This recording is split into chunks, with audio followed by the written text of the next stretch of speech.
अकबर बीरबल की कहानी। खाने के बाद लेटना। दोपहर का समय था। राजा अकबर अपने दरबार में बैठे कुछ सोच रहे थे।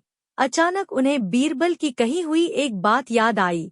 उन्हें याद आया कि एक बार बीरबल ने उन्हें एक कहावत सुनाई थी, जो कुछ इस तरह से थी, खाने के बाद लेटना और मारने के बाद भागना एक सयाने मनुष्य की निशानी होती है।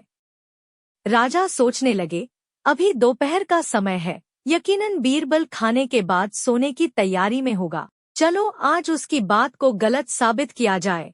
यह सोचकर उन्होंने एक सेवक को आदेश दिया कि इसी वक्त बीरबल को दरबार में उपस्थित होने का संदेश दिया जाए। बीरबल अभी खाना खाकर बैठे ही थे कि सेवक राजा का आदेश लेकर बीरबल के पास पहुंचा।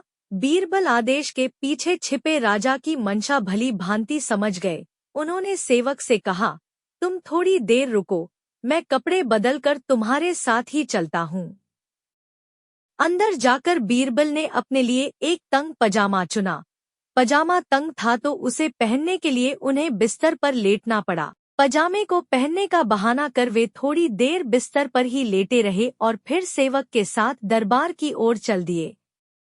दरबार में राजा बीरबल की ही राह देख रहे थे। उनके वहां पहुंचते ही राजा ने पूछा, क्यों बीरबल, आज खाने के बाद लेटे थे या नहीं? बीरबल ने जवाब दिया, जी महाराज, जरूर लेटा था। यह सुनकर राजा को बहुत गुस्सा आया। उन्होंने बीरबल से पूछा, इसका मतलब यह है कि तुमने मेरे आदेश का असम्मान किया। तुम उसी समय मेरे सामने क्यों उपस्थित नहीं हुए? इसके लिए मैं तुम्हें सजा देता हूँ।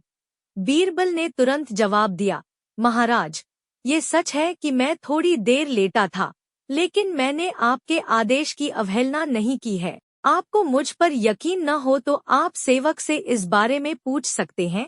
हाँ, ये अलग बात है कि मुझे इस तंग पजामे को पहनने के लिए बिस्तर पर लेटना पड़ा था।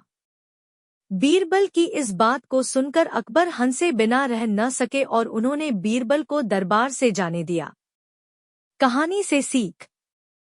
इस कहानी से हमें यह सीखने को मिलता है कि परिस्थिति को भांपते हुए हमारे द्वारा उठाया गया एक कदम हमें अनेक मुसीबतों से बचा सकता है।